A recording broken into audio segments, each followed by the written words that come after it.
जयपुर राजस्थान की वो जगमगाती नगरी जहां गलियों में रंगों का मेला सजता था। हवेलियों की दीवारें इज्जत की दास्तानें सुनाती थीं और हवा में मिट्टी की सोंधी खुशबू घुलती थी। वहां राधिका मेहरा एक नाजुक, चंचल और सपनों से भरी लड़की थी।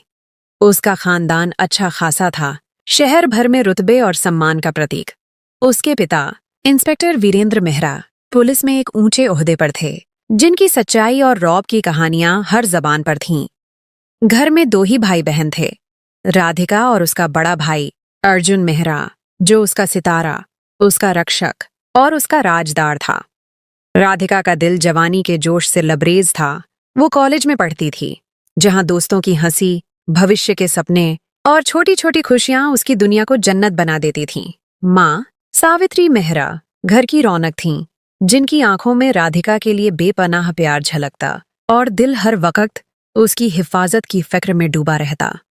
सावित्री रात को राधिका के सिर पर हाथ फेरती, मेरी रानी, तू मेरा नूर है, कहती, और राधिका उनकी गोद में सिर रखकर सितारों से सपने देखती। एक ऐसी जिंदगी जहां आजादी हो, रंग हो और पाबंदियों का कोई नाम न हो। मगर किस्मत ने एक दिन पलटना था। वीरेंद्र मेहरा का एक बड़े केस के सिलसिले में तबादला चांदनी नगर नामक एक दूसरे शहर में हो गया। रात के अंधेरे में दस्तरख्वान पर जब माँ की बनाई दाल और रोटी की खुशबू हवा में थी, वीरेंद्र ने घर वालों को बताया, मैंने एक ताकतवर जमींदार जगतार सिंह के बेटे बलवीर सिंह को एक संगीन जुर्म, हथियारों की तस्करी में पकड़ा और जेल की सलाखों के पीछे डाल दिया।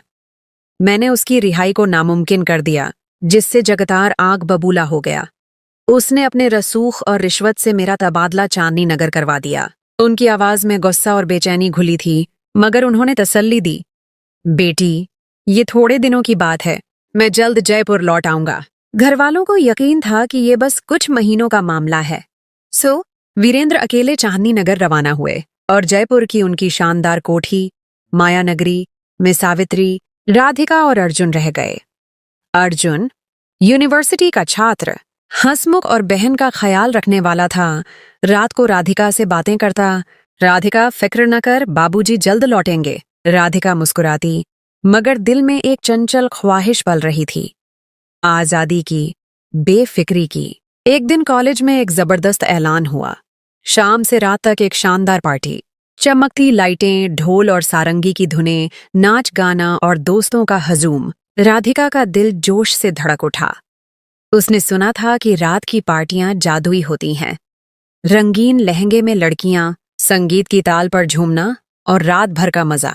वो दौड़ती हुई माया नगरी कोठी पहुंची, चेहरा चमक से भरा, आंखों में जोश, और सावित्री के सामने हाथ जोड़कर बोली, मम्मी, कॉलेज में रात की पार्टी है, दोस्त सब जा रहे हैं, मुझे भी जाना है, प्लीज इजाजत दो।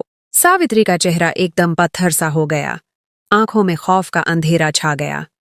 नहीं राधिका, तुम्हारे बाबूजी के दुश्मन इस केस की वजह से हमारी घात लगाए बैठे हैं। हमारी दहली पर खतरा मुंह खोले खड़ा है। घर में भी हम पूरी तरह सुरक्षित नहीं, और तू रात को बाहर जाने की बात कर रही है। उनकी आवाज कांप रही थी। हाथ राधिका के कंधे पर रखकर बोली, बेटी, मेरा दिल कहता है ये खतरनाक है। राधिका का दिल टूट गया, आंखें नम हो गईं, चेहरा लटक गया। उसने सावित्री के पांव पकड़े, मम्मी, बस एक रात, सब लड़कियां जा रही हैं, मुझे भी मजा करने दो, कुछ नहीं होगा। मगर सावित्री का दिल न पिघला, उनकी आंखों में आंसू चमके। नहीं मेरी रानी, तेरी हिफाजत मेरी जान से बढ़कर है। राधिका दिल ही दिल में रो पड़ी। वो अर्जुन के पास दौड़ी, भाई, मुझे अपने साथ ले जाओ, तू मेरी रक्षा करेगा ना। अर्जुन ने प्यार से उसका माथा चूमा। राधिका, मम्मी ठीक कहती हैं, खतरा है, हम नहीं जा सकते। मगर सावित्री ने अर्जुन को भी सख्ती से मना किया। नहीं, मेरा बेटा मेरा सितारा है, तुम दोनों रात को बाहर कदम न रखो। राधिका का दिल तंग आ गया। हर बार ये पाबंदियां, रात को घर से न निकलने की हिदायत, बाबूजी के पुलिस के काम की वजह से दुश्मनियां तो थीं, लेकिन आज तक तो सब ठीक रहा। उसका दिल चीखा, ये बेवजह का डर है। घर वालों ने मेरी जवानी को जंजीरों में जकड़ रखा है। उसने कभी रात की चमकती पार्टी, बेफिक्री का जलसा नहीं देखा। दिल में तूफान उठा, बस इस बार चाहे कुछ हो मैं नहीं रुकूंगी। उसे क्या पता था कि जगतार सिंह का गुस्सा आग बन चुका था और उस रात खतरा उनकी दहली पर दरिंदों की तरह दांत पीसता खड़ा था। एक नुकसान जो उसके दिल को हमेशा के लिए जख्मी कर देगा। राधिका ने सावित्री को मनाने की हर तरकीब आजमाई, आंसू बहाए, हाथ जोड़े। मम्मी, मेरी जिंदगी बोरिंग हो गई, बस एक रात। मगर सावित्री का दिल खौफ से पत्थर था। राधिका ने रात को वीरेंद्र को फोन किया। आवाज में दर्द भरकर बोली, बाबूजी, कॉलेज की पार्टी है, मेरा दिल कर रहा है, प्लीज इजाजत दो, आप मेरी हर ख्वाहिश पूरी करते हो। वीरेंद्र की आवाज कांप गई। बेटी, मेरा दिल गवाही देता है, ये रात खतरनाक है, जिद न कर, अगली बार जरूर जाना, मैं खुद ले जाऊंगा। राधिका का गुस्सा लावा बन गया। अगली बार किसने देखी, मेरी जवानी इन पाबंदियों में दम तोड़ देगी। उसने ठान लिया, मैं पार्टी जाऊंगी, चाहे घर वालों का दिल टूट जाए। कॉलेज में दोस्तों से रोना रोया। मम्मी और बाबूजी नहीं मान रहे। दोस्तों ने अफसोस किया। राधिका, तू पार्टी मिस करेगी? उसने गुहार लगाई, कोई रास्ता बताओ। उसकी दोस्त प्रीति भाटिया ने खौफनाक सुझाव दिया, नींद की गोलियां ले, माँ और भाई को दूध में मिलाकर सुला दे, चुपके से निकल जा। राधिका का दिल दहल गया। नहीं, ये घिनौना काम है, मैं नहीं कर सकती। मगर प्रीति ने समझाया, अरे कुछ नहीं होगा, वो गहरी नींद सोएंगे, तुझे पता न चलेगा और तू रात भर मजा करके लौट आएगी। राधिका का दिल डगमगाया। आंखों के सामने पार्टी की चमक नाच रही थी। रंगीन लहंगा, संगीत, दोस्तों का हजूम। काश मेरे दोस्तों ने ये सलाह न दी होती, काश मैं जिद छोड़ देती। मगर लालच और जोश ने उसे धोखा दे दिया। उसने चुपके से प्लान बनाया। बाजार से एक सितारा सा लाल लहंगा, चमकता दुपट्टा और झुमके खरीदे और सब कुछ अलमारी के पीछे छिपा दिया। दिल धड़क रहा था, ज़मीर चीख रहा था, राधिका, ये गलत है। मगर उसने कान बंद कर ली। पार्टी का दिन आया। सावित्री और अर्जुन सारा दिन राधिका के साथ लगे रहे, उसे बहलाने की कोशिश करते। सावित्री ने प्यार से कहा, रानी, चल राजमा चावल बनाएं, दिल हल्का हो जाएगा। अर्जुन हंसा, राधिका, आइसक्रीम लाया हूं, बैठकर बातें करें। तू मेरी सितारा बहन है। मगर राधिका ने मुंह बनाया, नहीं, मुझे कुछ नहीं चाहिए। दिल में वो तैयारी कर रही थी। जोश और घबराहट का तूफान उसे घेर रहा था। रात हुई, उसने दूध के गिलास बनाए। प्रीति ने नींद की गोलियां दी थीं। राधिका के हाथ कांप रहे थे, दिल रो रहा था, ये गुनाह है राधिका। मगर दिमाग बोला, बस कुछ घंटे, वो सो जाएंगे, तू पार्टी से लौट आएगी। उसने न सोचा, गोली दूध में मिला दी और कांपते हाथों से सावित्री और अर्जुन को गिलास पकड़ाए। सावित्री ने मुस्कुराकर कहा, बेटी, उदास न हो, हम तेरे साथ हैं। अर्जुन ने हंसकर छेड़ा, चल आइसक्रीम खाएं, मेरी रानी का मुंह ठीक करूं। मगर राधिका देर होने के खौफ से बिगड़ा चेहरा दिखाकर कमरे में बंद हो गई। सावित्री आंसू पोंछती अपने कमरे गईं। अर्जुन मायूस होकर बिस्तर पर लेट गया। कुछ देर बाद राधिका ने दबे पांव झांका। सावित्री गहरी नींद में थीं। उनकी सांसों की आवाज कमरे में गूंज रही थी। अर्जुन भी बेहोश बिस्तर पर पड़ा था। गोली ने असर कर दिया। राधिका का दिल धड़का। ज़मीर ने डांटा, मगर वो जल्दी से कमरे में आई। लाल लहंगा पहना, दुपट्टा संवारा, झुमकों से सितारा सा रूप बनाया। आईने में खुद को देखा, मैं राजकुमारी लग रही हूं। दिल जोश से भर गया। दोस्तों के मैसेज आए, राधिका कहाँ है? पार्टी शुरू हो गई। उसने अर्जुन के कमरे से गाड़ी की चाबी चुराई। दिल धड़क रहा था। कदम दरवाजे की ओर बढ़े। अचानक वीरेंद्र की कॉल गूंजी। राधिका का शरीर खौफ से कांप उठा। क्या बाबूजी को पता चल गया? वो कमरे के सामने टहलने लगी। दिल चीख रहा था, मैं पहली बार चोरी कर रही हूं। लगातार कॉलों ने बेचैनी बढ़ाई। मजबूरन उसने फोन उठाया। कांपती आवाज में बोली, हेलो बाबूजी। वीरेंद्र हवास भागता चिल्लाए, राधिका, जगतार सिंह के दरिंदों ने माया नगरी पर नजर रखी है। मेरे मुखबिर ने बताया, आज रात वो हमला करेंगे। तुम, सावित्री और अर्जुन फौरन चुपके से निकलो। अपने चाचा रमेश भाटिया के घर जाओ। पुलिस रास्ते में है, तुम्हें बचा लेगी। घर में रहना मौत का नाच है। राधिका के पांव तले जमीन खिसक गई। शरीर पसीने से तरबतर हो गया। कान साए साए कर रहे थे। दिल रो पड़ा, मैंने क्या कर दिया? वीरेंद्र चीखे। सावित्री और अर्जुन फोन क्यों नहीं उठा रहे? बेटी भागो! राधिका की सिसकियां निकल गईं। अगर वो गोली न देती तो सब अब तक सुरक्षित निकल चुके होते। वो रोती हुई सावित्री के कमरे भागी। मम्मी, उठो, दुश्मन आ रहे हैं। सावित्री बेहोश पड़ी थी। उनका सितारा सा चेहरा नींद में डूबा था। राधिका ने उनके गाल थपथपाए। मम्मी, मेरी वजह से ये हाल है, उठो। मगर वो न हिली। अर्जुन के कमरे दौड़ी। भाई, मेरा सितारा, उठ, हमें बचना है। मगर अर्जुन भी बेजान सा पड़ा था।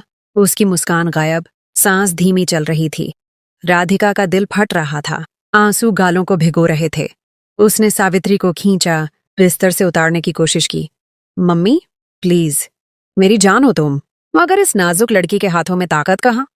खौफ ने उसे बेहाल कर दिया। शरीर कांप रहा था, दिल चीख रहा था। मेरी जिद ने सब तबाह कर दिया। जैसे तैसे रोती, सिसकियां भरती, सावित्री को कंधों पर उठाकर कमरे के दरवाजे तक लाई। पसीना उसके माथे से टपक रहा था, सांस फूल गई थी। अचानक बाहर के दरवाजे पर धड़ाधड़ खटखटाहट गूंजी, जैसे मौत की आहट हो। राधिका ने सोचा, पुलिस आ गई, हमें बचा लेगी। वो रोती हुई दरवाजे की ओर भागी। मदद करो। मगर उसी लम्हे बाहर गोलियों का तूफान बरपा हुआ। जगतार सिंह के दरिंदों ने पुलिस पर हमला कर दिया। राधिका खौफ से पत्थर सी जमी रह गई। शरीर सूखे पत्तों सा कांप रहा था। बाहर कुछ पुलिस वालों की चीखें गूंजीं और दुश्मनों ने उन्हें एक पल में खून में नहला दिया। राधिका ने पलटकर सावित्री को देखा, जो फर्श पर बेहोश पड़ी थीं। उनका सितारा सा चेहरा अब भी सुकून में, मगर राधिका का दिल मर रहा था। वो सिसकियां भरती सावित्री को वापस कमरे की ओर खींचने लगी। मम्मी, मैं तुम्हें बचा लूंगी। मगर आंसुओं और खौफ ने उसकी ताकत चूस ली थी। हाथ कांप रहे थे, सांस टूट रही थी। अचानक घर का दरवाजा धड़ाम से टूटा और दर्जनों दरिंदे अंदर घुस आए। उनके चेहरे वहशत से भरे, हाथों में बंदूकें, आंखों में आग। उन्होंने माया नगरी को लूटना शुरू कर दिया। सोफे उठाकर फेंके, शीशे तोड़े, अलमारियां उलट दीं, जैसे तूफान आ गया हो। राधिका ने सावित्री के कमरे का दरवाजा बंद किया, हाथों से दबाया। मम्मी, मैं तुम्हें नहीं खोऊंगी। मगर एक दरिंदे ने लात मारकर दरवाजा तोड़ दिया और वहशियों का हजूम अंदर घुस आया। उन्होंने सावित्री को देखा, जो बेहोश फर्श पर पड़ी थीं। एक ने घिनौनी हंसी हंसी, ये इंस्पेक्टर की बीवी है, और बेरहमी से लातों और मुक्कों से सावित्री पर तशद्दुद शुरू कर दिया। राधिका चीखी, मम्मी को छोड़ दो, तुम दरिंदे हो। मगर उनके कान बंद थे। सावित्री का शरीर जख्मों से लहूलुहान हो गया, उनकी सांस धीमी होती गई। कुछ दरिंदे अर्जुन के कमरे में घुसे। ये उसका बेटा है। उन्होंने बेहोश अर्जुन को बिस्तर से खींचा, मुक्कों से उसका चेहरा कुचला, लातों से उसे रौंदा। राधिका अजियत से दहाड़ी, भाई, मेरा सितारा, छोड़ दो उसे। उसकी चीखें माया नगरी की दीवारों से टकराती रहीं, मगर रहम कहीं न था। अचानक उनकी नजरें राधिका पर पड़ीं। लाल लहंगे में एक कमसिन, सितारा सी लड़की। उनकी आंखों में हवस का लावा फटा, गंदी हंसी गूंजी। ये इंस्पेक्टर की बेटी है, मजा लो। राधिका का दिल खौफ से फट गया। वो भागने को लपकी, मगर उन्होंने उसके बाल पकड़े। उन्होंने सावित्री और अर्जुन के सामने गोलियां चलाईं। खून के फव्वारे छूटे। सावित्री की सितारा सी आंखें हमेशा के लिए बंद हो गईं। अर्जुन का हंसता चेहरा लाश बन गया। राधिका की चीखें आसमान चीर रही थीं। मम्मी, भाई, नहीं। आंसुओं का तूफान उसके गालों को भिगो रहा था। दिल मर रहा था। मेरी जिद ने सब छीन लिया। दरिंदों ने उसे खींचते हुए लॉन में ले गए, जहां रात का अंधेरा उनकी सिफाकी का गवाह बन रहा था। उसके बाद जो हुआ वो कयामत से बदतर था। उन्होंने राधिका को बेजान गुड़िया सा इस्तेमाल किया, उसकी इज्जत को पामाल कर दिया। उसकी चीखें और सिसकियां रात के सन्नाटे में गूंजती रहीं। वो रोती, गुहार लगाती, मुझे छोड़ दो, मेरी माँ की दुआएं बचाएंगी। मगर कोई रक्षक न था। माँ और भाई की मौत का गम, इज्जत का जवाल, सब उसकी रूह को रौंद रहा था। जब वो दर्द और अजियत से बेहोश हो गई, उन दरिंदों ने उसके दोनों बाजुओं और टांगों पर गोलियां मारीं, उसे मफलूज कर दिया, जैसे उसकी जिंदगी को हमेशा के लिए तोड़ दिया। घंटों बाद जब वीरेंद्र पुलिस के साथ माया नगरी पहुंचे, राधिका खून में लथपथ, अधमरी, टूटी सी पड़ी थी। वीरेंद्र चीखे, मेरी रानी! उन्होंने बेटी को सीने से लगाया। आंसुओं का सैलाब बह निकला। सावित्री और अर्जुन की लाशें खून आलूद फर्श पर पड़ी थीं। माया नगरी बर्बाद हो चुकी थी। वीरेंद्र ने राधिका को अस्पताल पहुंचाया। सावित्री की सितारा सी मुस्कान और अर्जुन की हंसी को कफन में लपेटकर दफनाया। महीनों बाद राधिका होश में आई, मगर अब वो बिस्तर पर मफलूज है, हिलने जुलने से लाचार, शरीर जख्मों से भरा, दिल गम से चूर। वीरेंद्र ने पुलिस की नौकरी छोड़ दी। गम और पछतावे ने उन्हें आधा पागल कर दिया। वो रातों को माया नगरी के खाली कमरों में भटकते, सावित्री मेरी जान, अर्जुन मेरा शेर पुकारते, आंसू बहाते, जैसे जिंदगी उनसे रूठ गई हो। राधिका बिस्तर पर पड़ी, आंखें सावित्री की आखिरी मुस्कान और अर्जुन की प्यार भरी आवाज को याद करती हैं। वो रो रो कर सोचती, काश मैंने उस रात जिद न की होती, काश मैंने मम्मी और भाई को बेहोश न किया होता, काश प्रीति और दोस्तों की घिनौनी सलाह न मानी होती। पछतावे का पहाड़ उसे दबा रहा है। आंखें रो रो कर पत्थर हो गईं। दिल चीखता है, मेरी नादानी ने मेरा घर बर्बाद कर दिया। वो दिन रात बिस्तर पर पड़ी, भगवान से मौत की दुआ मांगती है, ऐ रब मुझे इस अजियत से आजाद कर। वीरेंद्र उसके सिर पर हाथ फेरते, खुद रोते, राधिका मेरी रानी, काश मैं तुम सबको बचा लेता। राधिका की जिंदगी अंधेरों में डूब गई। उसका हुस्न दागदार हुआ, जवानी राख बन गई। वो सिसकियां भरती सोचती, काश मैंने माँ बाप की सच्ची चेतावनी मानी होती। उनकी दुआएं मेरी ढाल थीं, उनसे बड़ा कोई रक्षक नहीं। मेरी एक गलती ने सब कुछ छीन लिया।